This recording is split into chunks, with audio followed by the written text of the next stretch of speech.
కాకినాడ జిల్లా ప్రతిపాడు నియోజకవర్గంలో పెద్ద పులి హల్చల్ చేస్తోంది. గత 2 రోజులుగా ఇంటీరియర్ అటవీ ప్రాంతంలో సంచరిస్తోంది.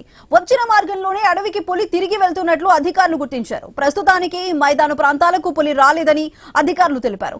మైదాన ప్రాంతానికి వస్తే బంధించేందుకు ప్రత్యేక కార్యాచరణ చేపట్టారు. ప్రజలు అప్రమత్తంగా ఉండాలని అధికారులు సూచించారు.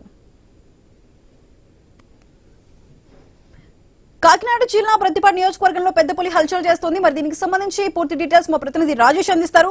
రాజేష్, చెప్పండి, 2 రోజులుగా కూడా అక్కడ అటవీ ప్రాంతంలోని పులి సంచరిస్తున్నట్లుగా తెలుస్తుంది. మరి ఫారెస్ట్ అధికారులు ఎటువంటి చర్యలు చేపడుతున్నారు? దానికి సంబంధించిన అప్డేట్స్ ఏంటి? థ్యాంక్ యూ సదా. కాకినాడ జిల్లా ప్రతిపాడు నియోజకవర్గంలో పెద్ద పులి సంచారం అయితే కొనసాగుతుంది. ఇటువంటి నేపథ్యంలో గత 2 రోజులుగా ఇంటీరియర్ అడవి ప్రాంతంలోనే ఈ యొక్క కదలికలు అయితే పులి కదలికలు ఉన్నాయి. ఇటువంటి పరిస్థితుల్లో కూడా ప్రతిపాడు మండలం బొరదపాడు గ్రామ సమీపంలోని దట్టమైన కొండ ప్రాంతంలో పులి కదలికలు అయితే అడవి శాఖ అధికారులు గుర్తించారు. ప్రస్తుతానికి మైదాన ప్రాంతాలకు పులి రాలేదని చెప్పి అడవి శాఖ అధికారులు స్పష్టం చేసే పరిస్థితి. ప్రధానంగా చూసుకుంటే ఈ శంఖవరం పరిసర ప్రాంతాల్లో సంచరిస్తూ రోజుకు ఒక వైపు దిశగా మార్చుకుంటూ పెద్ద పులి అడవి శాఖ అధికారులకు అయితే చుక్కలు చూపిస్తుంది.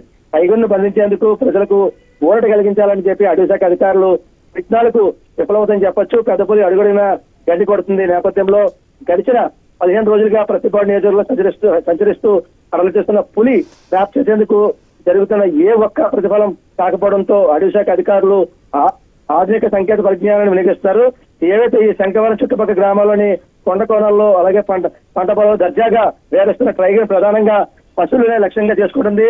గడిచిన కొద్ది రోజులుగా సుమారు 15 పశువులను ఈ పులి పట్టుబెట్టినట్టు ఏవైతే అడవి శాఖ అధికారులు తెలుస్తున్న పరిస్థితి. ప్రధానంగా చూసుకుంటే మరోవైపు డిప్యూటీ సీఎం పవన్ కళ్యాణ్ ఆదేశాల మేరకు అనుబంధ బృందాలు కూడా ఇప్పటికే రంగంలో దిగాయి. పెద్ద పులికి మత్తు ఇచ్చి ట్రాప్ చేయాలని చెప్పి అడవి శాఖ అధికారులు అయితే ప్రయత్నాలు అయితే కొనసాగిస్తున్నారు.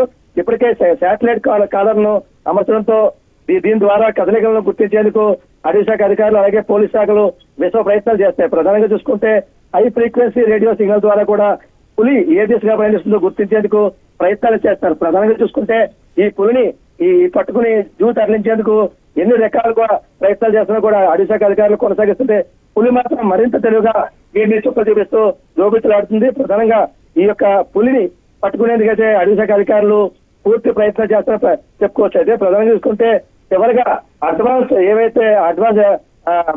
డ్రోన్ కెమెరాల ద్వారా కూడా వినియోగిస్తున్నట్లు అడవి శాఖ అధికారులు ఇప్పటికే చెబుతున్నారు. ఈ వ్యవహారాలు కూడా ఇప్పటికే అడవి శాఖ అధికారులు కూడా పులిని పట్టుకునేందుకు పూర్తి ప్రయత్నాలు చేస్తారని చెప్పొచ్చు. Right Rajesh, thank you.